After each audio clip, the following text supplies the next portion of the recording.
Four good pals are in a car videotaping their sing-along. Notice the passenger in the back seat. He's using a selfie stick. It all looks like good fun until a tire blows out. Is everybody okay? We're not posting that video. Hey, can I get a selfie? Yeah. Tom Hanks took his selfie stick to take one last selfie with David Letterman. We get it up above the chin, above the chin. There we go.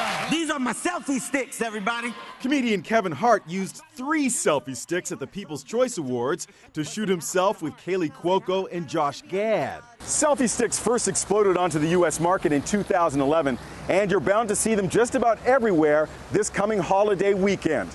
But they can be dangerous, and there's a growing movement to ban them in certain public areas like museums and galleries where they could damage priceless works of art. And now, Disney World is banning them from their rides.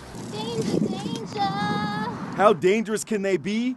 Well, this woman is riding a bike with one hand and holding a selfie stick with the other. Check out this motorcyclist. His passenger is holding a selfie stick at high speed and in traffic. And this snowboarder is wielding a selfie stick on a crowded ski slope. That can't be safe. So who came up with the idea for selfie sticks? Just show common courtesy to others. We tracked down the inventor, Wayne Fromm, who came up with the idea during a family vacation in Italy. Disney is saying they do not want these selfie sticks on rides. I agree with them. I think that's prudent. I think it would be very dangerous. You know, you lose the velocity of the ride in your hand. You know, you could hit somebody or let it go, and all of a sudden it's going to fly into the crowd.